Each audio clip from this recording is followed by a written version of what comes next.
Bonjour à tous et bienvenue dans cette vidéo de présentation pour le jeu Dreamers. Alors il s'agit d'un jeu très particulier, contrairement au reste de la gamme des jeux Elon Edition, car c'est un jeu de joueurs. Je pense que ça pourra ravir certains d'entre vous. Donc l'histoire est simple, vous incarnez un individu qui est enfermé dans le monde des rêves et il va essayer tant bien que mal de fuir ce monde des rêves pour retrouver la réalité. Le maître des cauchemars, quant à lui, va tenter d'enfermer à tout jamais le rêveur dans le monde des rêves. Ce jeu a une particularité également, c'est qu'il s'agit d'un jeu à la fois coopératif et un contre un. Donc pas ou, mais et.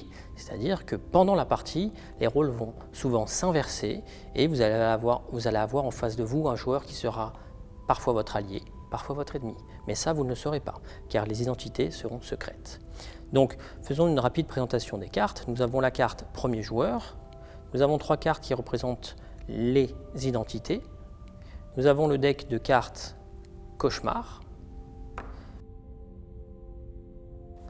le deck mémoire qui représente toutes les cartes rêves, et enfin les cartes portes qu'on va placer ici, qui représentent les 3 portes à ouvrir pour fuir le monde des rêves. Donc une partie se compose de 5 manches. À l'intérieur de ces manches, il va y avoir plusieurs tours. À la fin de chaque manche, on fait le décompte des points. À la fin des 5 manches, le joueur qui a le plus de points remporte la partie. Donc dans un premier temps, on va décider le premier joueur, la personne qui sera à ma droite, imaginons une personne qui est à ma gauche. Donc le premier joueur prend la carte premier joueur. Nous allons mélanger les 3 cartes identité. Chaque joueur va en prendre une. La dernière sera mise de côté face cachée. Si les 2 joueurs occupent le rôle du rêveur, ils ne le sauront pas exactement, mais ils auront le même objectif, c'est d'ouvrir les 3 portes rêves pour gagner des points.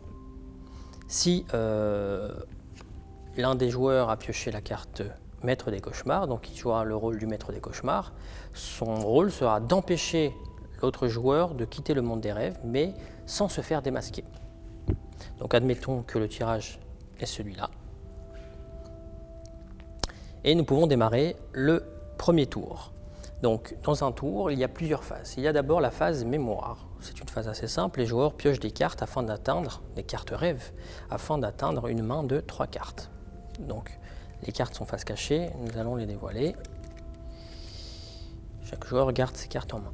Ensuite, nous avons la phase cauchemar. On dévoile une carte cauchemar au milieu de la table. Alors, les cartes rêves ont une valeur sur le côté gauche de la carte et un effet, vous verrez plus tard, sur le côté droit de la carte. Les cartes cauchemar, quant à elles, ont uniquement une valeur qui représente la valeur du cauchemar.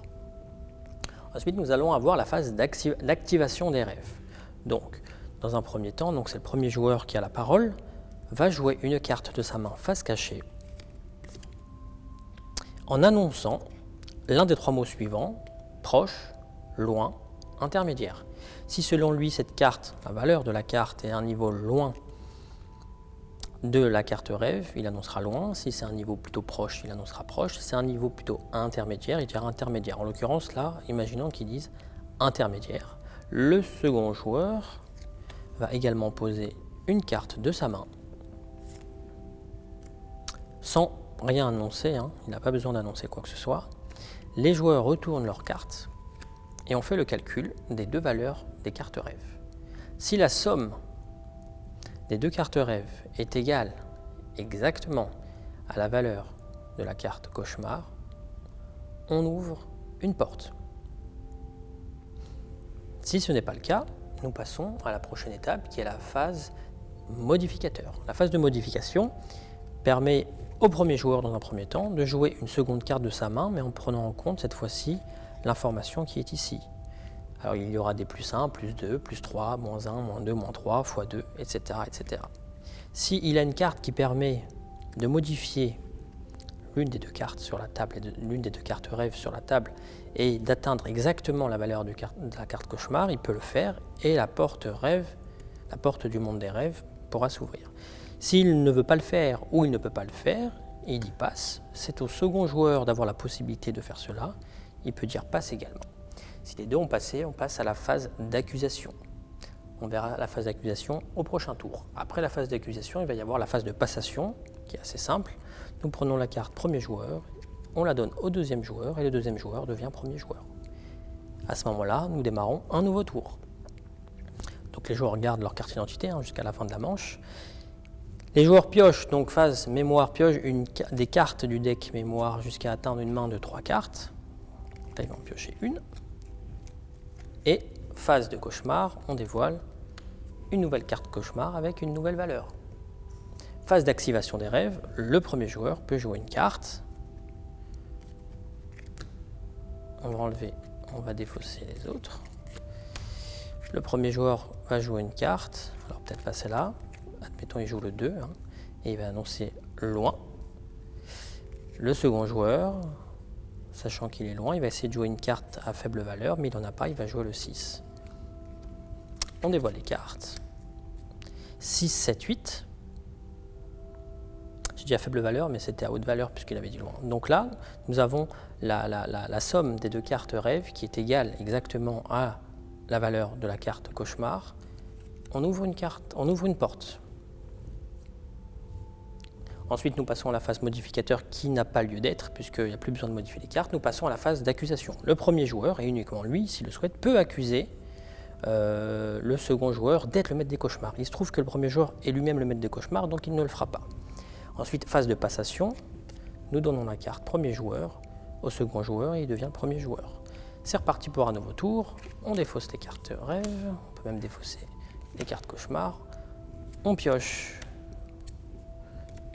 les cartes rêve et on dévoile une nouvelle carte cauchemar avec une valeur de 12. Donc le premier joueur va jouer une carte de sa main, admettons celle-là, en annonçant proche. Le second joueur va faire de même en n'annonçant rien du tout pour le coup.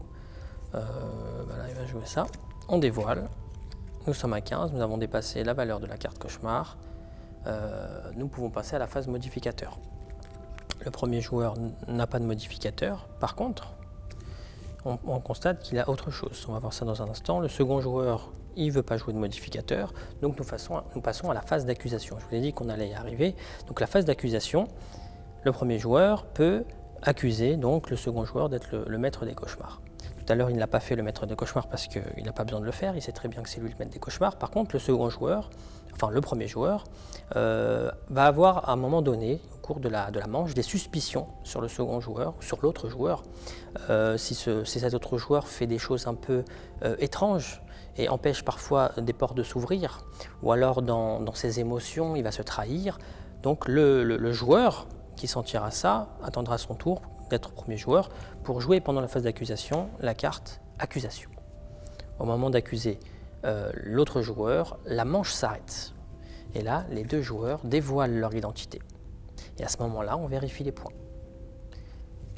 Parlons des points. Donc, si les deux joueurs sont rêveurs et arrivent à ouvrir les 3 portes du monde des rêves sans s'accuser l'un ou l'autre, les deux joueurs gagnent 2 points. Si le rêveur accuse l'autre rêveur d'être le maître des cauchemars, alors que celui-ci n'est pas le maître des cauchemars, mais également un rêveur, le rêveur accusateur perd 1 point. Si le rêveur accuse, donc là c'était notre cas, le maître des cauchemars, et il avait raison, le rêveur gagne 2 points. Si, dans la même configuration, si le rêveur réussit à ouvrir les 3 portes du monde des rêves sans que le maître des cauchemars ait réussi à l'empêcher de le faire, le rêveur gagne 3 points. Ensuite, si les 2 rêveurs ne réussissent pas à ouvrir les 3 portes, aucun joueur ne gagne 2 points. Donc voilà, il y a une petite carte qui vous aidera à vous rappeler comment gagner les points. Vous verrez, c'est assez intuitif au final. Et à la fin des 5 manches, on vérifie le joueur qui a le plus de points qui remportera la partie.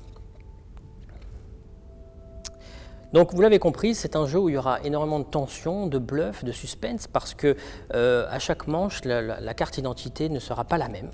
Donc vous allez parfois devoir coopérer avec votre adversaire ou votre allié, sans vraiment savoir qui il est. et jouer de ça. Et inversement, si vous êtes le maître des cauchemars, il va falloir vous faire passer pour un rêveur le plus longtemps possible, sans vous faire accuser. Pourquoi? Parce qu'il y a 3 façons de mettre fin à une manche. La première façon, c'est d'ouvrir les 3 portes, comme on l'a dit, du monde des rêves. Donc la manche se termine, le rêveur a réussi à fuir. Deuxième façon, c'est lorsque le deck de cartes rêve, donc le deck mémoire, est terminé. Vous verrez que c'est un deck qui est assez court, ça va très très vite. Dès qu'il est terminé, la manche se termine et on vérifie où on en est. Si les portes sont fermées, les rêveurs sont bloqués, et si le maître des cauchemars, et donc c'est le maître des cauchemars, s'il y en a un, qui gagnera les points. Troisième façon de mettre fin à une manche, c'est simplement d'accuser l'autre, à tort ou à raison. L'accusation met fin à la manche. Donc ça crée des parties extrêmement fluides, extrêmement rapides, très tendues. Vous verrez, le jeu devient vite assez addictif. Donc voilà, je pense avoir fait le tour de manière générale sur les règles du jeu Dreamers qui arrive sur Kickstarter très très prochainement. N'hésitez pas à poser toutes vos questions en commentaire, j'y répondrai volontiers. Et sur ce, je vous souhaite une très très belle journée et on se voit très bientôt pour de prochaines vidéos. Merci à tous.